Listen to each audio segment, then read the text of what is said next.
আমাক ৰেচন নালাগে, এতিয়া ৰেচনটো বন্ধ কৰক আপোনালোকে। থাকিবলৈ এখন ঘৰহে লাগে।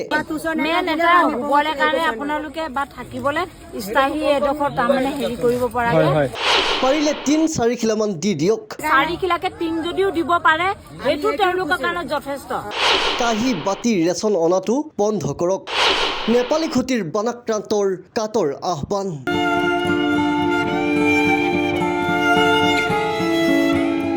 অন্ত পৰা নাই বানাক্ৰান্তৰ আৰ্তনাদ।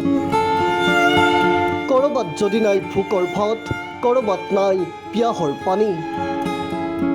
কোনোবাই হেৰুৱালে সপোনৰ ঘৰখন, কোনোবাই হেৰুৱালে আত্মীয় স্বজন।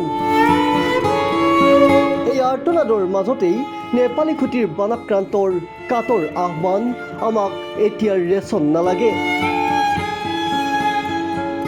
থাকিবলৈ এখন ঘৰহে আমাক লাগে। পাৰিলে ৩-৪ খিলামান দিয়ক।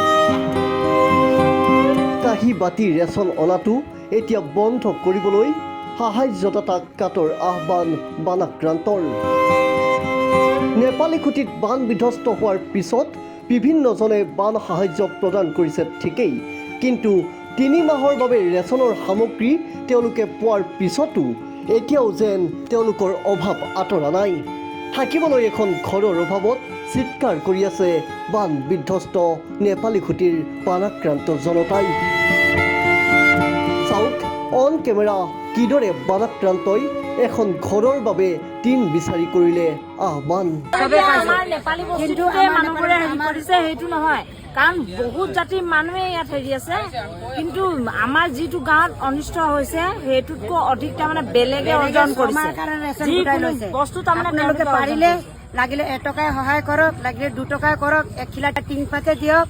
এতিয়া ৰেচনটো বন্ধ কৰক আপোনালোকে। আপোনালোকক কোনে আপোনালোকে সহযোগিতা কৰিলে আপুনি সেইটোৱে কৰক।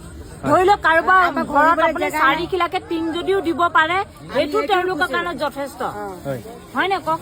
কাৰণ এইবোৰ কাঁহী বাতি বা খোৱা বস্তুটো ইমান হেৰি নহয়, দৰকাৰী মেইন এটা হ'বলৈ কাৰণে আপোনালোকে বা থাকিবলৈ স্থায়ী এডোখৰ তাৰমানে হেৰি কৰিব পৰাকৈ আমি বাইদেউ আমি যিমান পাৰো আমি আহ্বান জনাম, চৰকাৰকো আহ্বান জনাম আৰু আমাৰ ফালৰ পৰাও আমি চেষ্টা কৰিম। ঠিক আছে বাইদেউ।